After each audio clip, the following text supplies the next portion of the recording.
थियल आहिनि ऐं ॿिया बि माण्हू अगवा थियनि था रोड पाण वटि मटियारी ज़िले में बि क्राइम कंट्रोल कोन्हे, इन हवाले सां तव्हां छा चओ?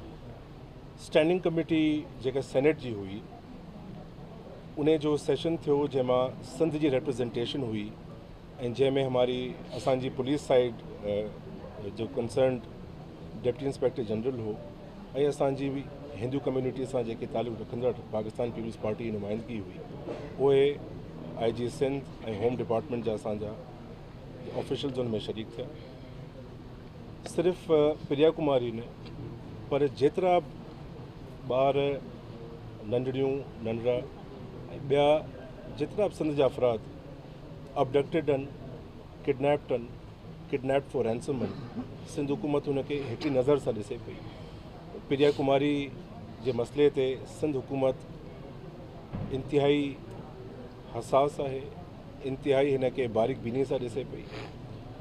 हिन ते joint intelligence based information collect करे पई ऐं सुठी नियत सां कमु करे पई।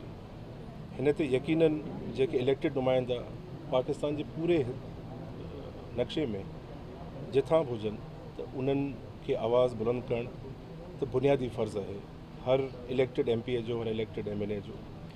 ऐं हीउ हिकिड़ो सेंसिटिव मैटर आहे। सभिनी खां वधीक तकलीफ़ त प्रिया कुमारी जे वालदेन खे हूंदी ऐं उन्हनि जे कम्यूनिटी खे हूंदी। हिन में जेको सिंध पुलिस पंहिंजो किरदारु अदा करे पई, जेको होम मिनिस्टर साहब करे पियो, वज़ीर आला सिंध करे पियो, उहो इंतिहाई मुस्बत आहे। सब्र सां ताउन सां हिन में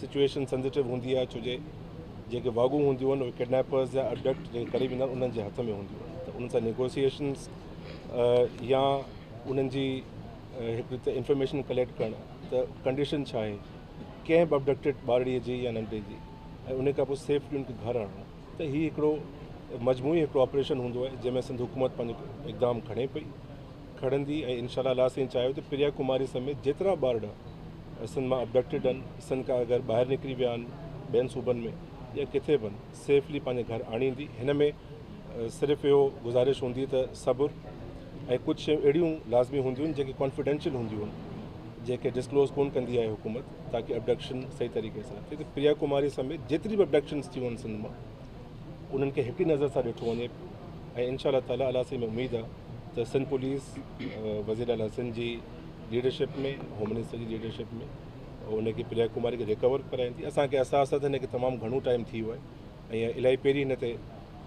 रिकवरी थी वञणु खपे आहे, पर ज़ाहिरी ॻाल्हि आहे कि मजबूरियूं हूंदियूं जंहिंमें प्रिया कुमारी जी सिंधी प्रोटेक्शन जो मसइलो हूंदो, इन करे देरि थी आहे। सो अल्लाह से में उमेदु आहे त जल्दी रिकवरी थी।